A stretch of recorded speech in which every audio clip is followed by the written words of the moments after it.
Okay, good. Yep, we're Okay. good. Hi, Hannah. Hi, how are you? My name is Ashley. It's nice to meet you. Good to meet you, Ashley. So, you're with Frank's Grocery, Yes. right? Mm-hmm. How long has that been around for? Yeah, so my pops started it about 25 years ago. No way. Yeah, and we've just been working really hard, kept it in the family, and now that he's retired, it's my turn to take over the hot seat. Yeah. Did you grow up working with him, like working in the store? Yeah, I did. So it's been really fun watching him grow the business. Oh, But that's awesome. it was nice knowing that we had a family business, and he kind of helped teach me along the way when I was younger. And so when I went to college, I was able to really focus and hone in my degrees to what I would need. Oh. So it's been really cool. That's really cool. My dad started a business too growing up. Really? So that's really awesome. That's awesome. Fun. It's a fun place to be working together as a family. So, how many locations do you guys have? Is just the one, or do you have more than one? So we have more. We've got about 20 locations across Idaho. Okay, so over the past 25 years, you've grown to about 20 locations. Okay, that's fun. That's great. And, since you've taken over, are you wanting to change a bunch of things or kind of keep it the same? A lot of things I want to keep the same. So one of our main, I guess, points is that we keep a lot of local products stocked in our stores. Okay. So Idahoans really like Idahoan products. Mm-hmm. And a lot of the products that are generated here are quite quality because we have lots of dairies, we've got lots of farms in the area. So we like carrying a lot of local products for all of our local customers, and it's something that they really enjoy. So that's kind of our edge, I guess. Yeah, that's great. Do you carry Reed's Dairy? No, we don't. Oh, I wish. That's good stuff. I just had to ask. Okay, that's awesome. Well then, I'm just gonna ask you a few questions if that's okay, just so I can understand your situation. Sure. And then see how I can best help out with that. But I just wanted to know first of all, why you reached out to us. Yeah. So one of our sections, speaking of Reed's Dairy, one of the sections we're looking to really grow and expand is our ice cream section, kind of with our dairies. Currently, we just have regular run-of-the-mill, countrywide name brand products. And they're okay, but they're not the local feel that we want to have. They aren't necessarily the good local quality that we want to have either. Specifically with the ice creams, when you have such a large dairy like Reed's, your ice cream section has to be pretty on par here, I feel like. So we really want to grow and expand that section. Okay. And tell me more about what you have in that section currently. Yeah.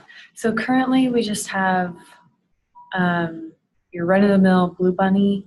Okay. We kind of have a specialized ice cream, I guess. We do have Western Family, but we want to integrate more quality and specifically Idaho brands. Okay.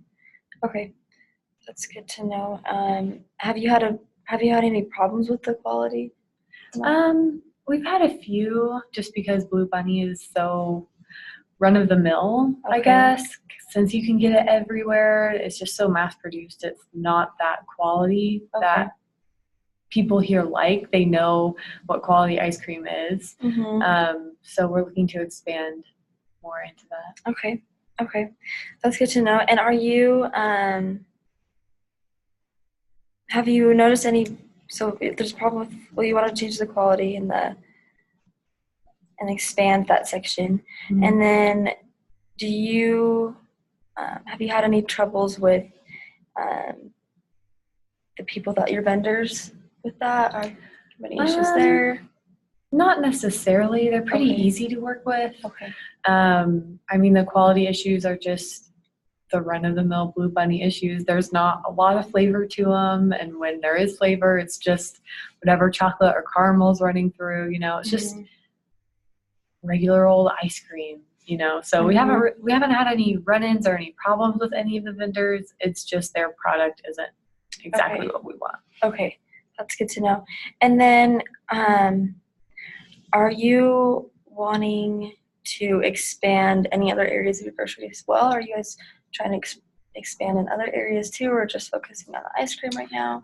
So Ice cream is my main focus, Okay. but I would be willing to upgrade more of our just general dairy areas, looking more at like milks, butters, sour creams, cream cheeses, those kinds of things, yogurts. Okay. So it does kind of branch out into general dairy as well, although the main issue area right now is with ice cream. With the ice cream.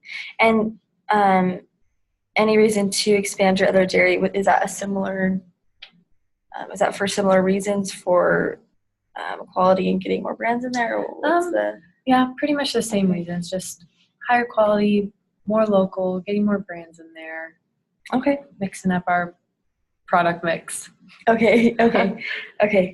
Great. That's good to know.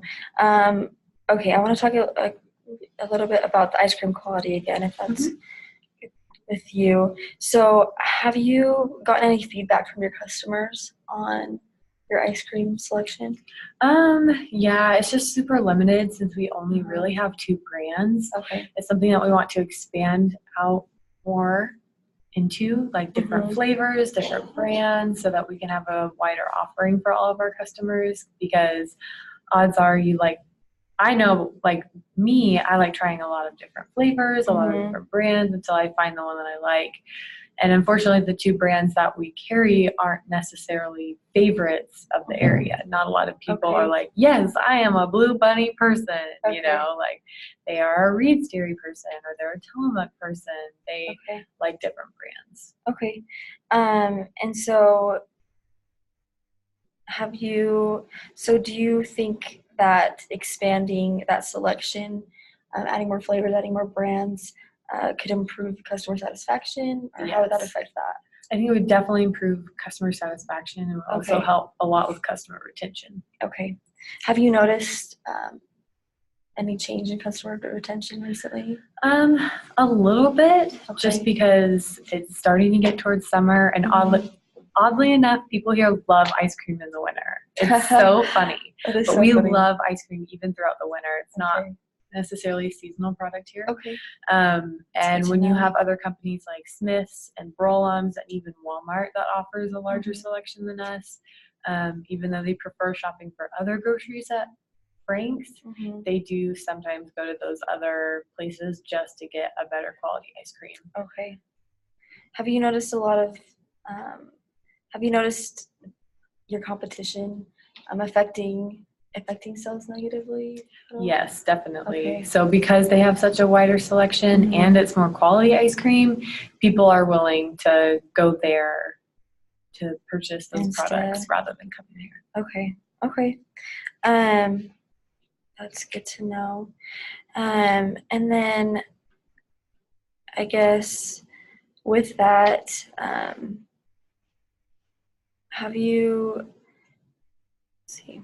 do you see, I'm trying to see here. So for kind of going forward in the future, how do you see that growth going? Like, do you want to add like a few things at a time, or kind of just do it all at once? I'm definitely more gradual. I want to make sure that we find the right partners. Okay.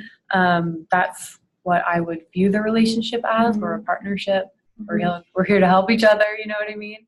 So depending on how successful the first, like if it's really successful just with Tillamook, I might just up there. But if I have the opportunity to integrate a local dairy like Reed's Dairy, I would not say no to the opportunity if it was a good deal, you know what I mean? Okay. So if it's beneficial for me to expand really wide, then I will. If it's beneficial for me to keep it small, then I will. Right now I'm just kind of looking around, testing the waters, trying to figure out what kind of selection my customers really want. Okay. And you guys have been around for a while. How would a long-term partnership affect your company? Yeah, so it would definitely affect our company really positively. It doesn't necessarily look good on a company when brands come in, especially a brand like yours that's well known like Tillamook, and then all of a sudden they're gone. So it would definitely be a more long-term relationship that I think could benefit both parties. Okay. Yeah, I would agree with that. It's better to just, get that figured out and grow that relationship. Yeah. So, and then, just out of curiosity, have you noticed any effect on the customer ticket with, just having more selection versus not? Yes, definitely. So if people are coming specific, like an ice cream is specifically on their list, and since we don't have the quality ice cream that they want, they're starting to compare our products to competitor products. Okay. And so they'll kind of make 2 tickets. Like, I already have to go to Brolam's to get the more quality ice cream that I want. They also are a little bit better on X, Y, and Z, so I'm going to get this over there, and I'm going to get this over here. Okay. So it definitely cuts down the ticket for sure. Okay.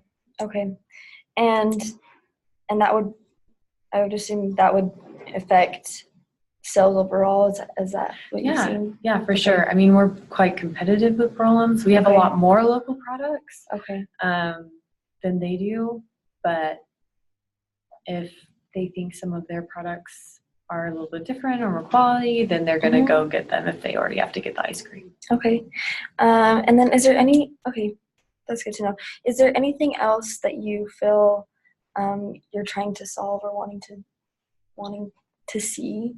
No, not really. Okay, great. So from what I understand then, just to recap, you're wanting to grow the selection, improve the quality, and really help expand that section for your customers, improve that satisfaction.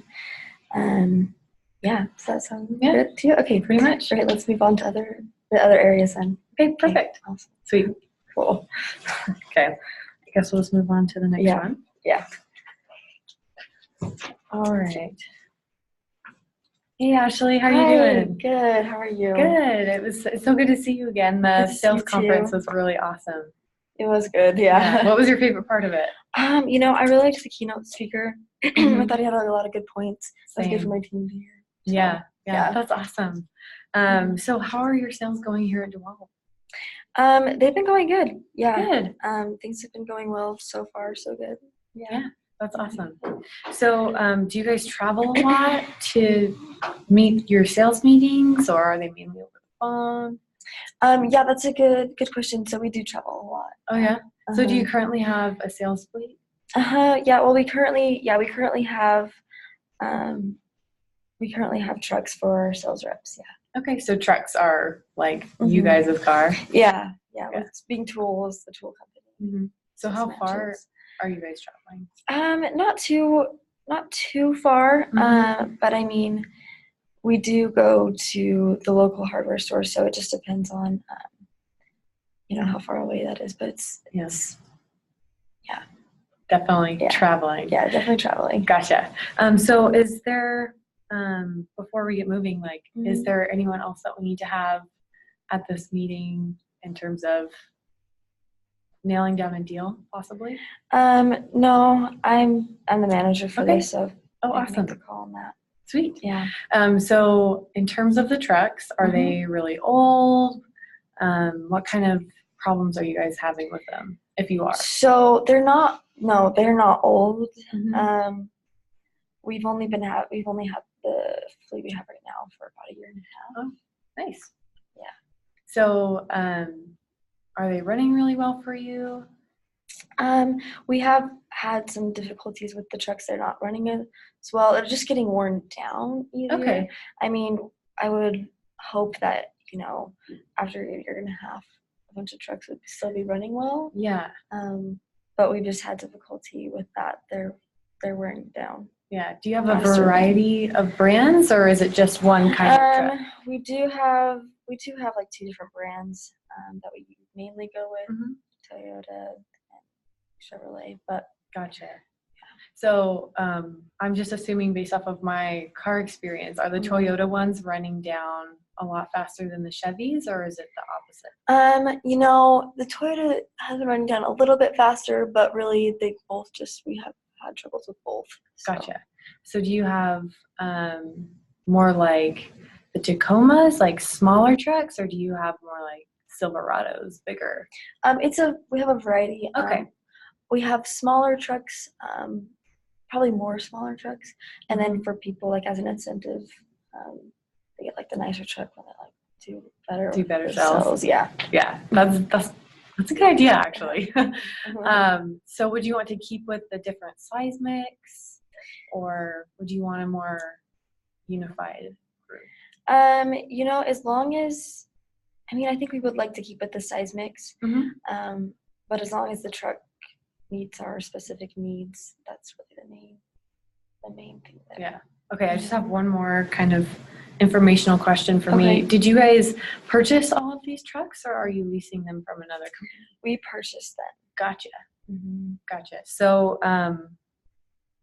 since you're so unsatisfied with the fleet, I guess what are the advantages to physically owning the fleet? Like, are there any advantages to actually owning the fleet? I think, that's a good question. I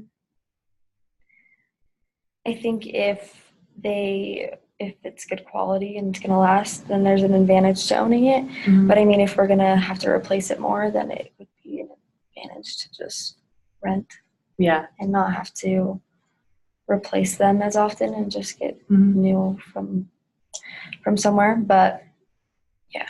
So what, other than the initial cost to purchase your entire fleet, what has been the biggest cost for you guys with the trucks associated with that? Really, the biggest cost is just the fact that we've only had them for a year and a half, and we're going to have to now try to sell all these to replace them. So we're going to lose money there. So that's going to be a big cost that we do not want to repeat again. Yeah. Sure. Well, at least you have one advantage. It sounds like they're pretty low mileage. They are. So with low mileage, that generally helps with car prices. Yeah. So yeah. Yeah. So is it, I guess, how difficult is it to perform the jobs that you need to with trucks that run down? It just makes it harder to make those sales contacts and make deliveries, or just making contact and reaching those retailers and stores that we need to get to. Yeah. Do you think that it impacts your image because your trucks are a little bit more run down? I think that does affect it. I think what really affects it is if we're like late to our sales meeting or things like that, then that's what would affect our image that way. Yeah. So yeah.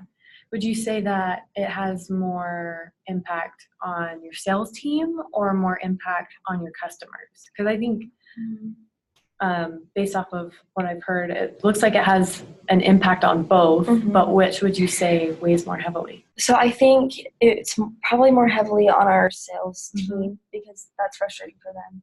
Having to deal with truck issues, car issues while they're trying to do their job and get sales and things like that. So I would say it more affects the sales team, but definitely affects both. Yeah. So I guess what in particular does it affect with your sales team? Like, does it affect like morale, performance, that kind of stuff? I would say more morale, which does actually lead to performance a little bit. We have some great sales reps though, and so we try to stay focused on our goal, but it does when they're kind of in the sales zone, that kind of throws them off a little bit to have to deal with delays. Yeah, it definitely does not bode well to have, like, it already sucks to have car problems if you have car problems, like, on your way to work. But if you have car problems during work, it just totally compounds. Yeah. So, exactly. Sorry. Oh, you're good.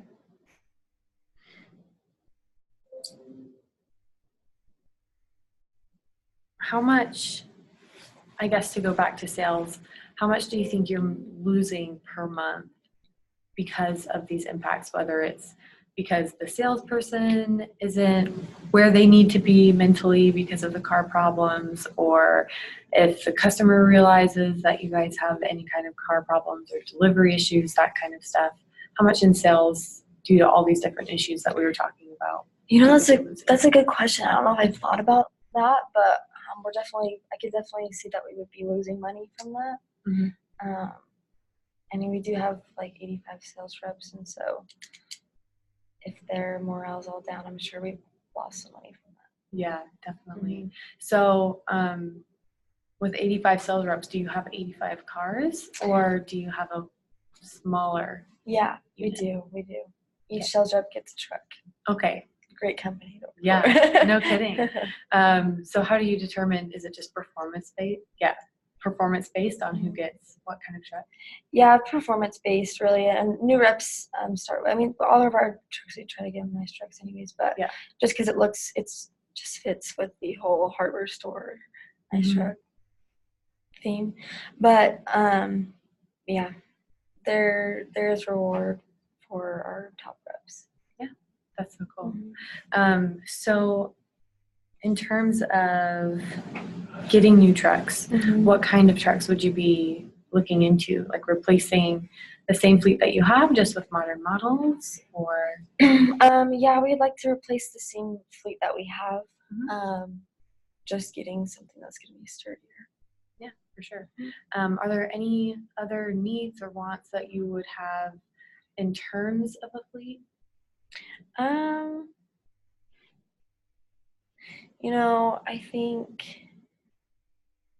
mean, each of our reps gets a truck and a laptop. So I mean, like, I don't know. It's kind of nice for at least some of those higher end trucks to have some sort of higher technology capabilities. Yeah, absolutely. But other than that, that's all I can think of there. Okay, sweet.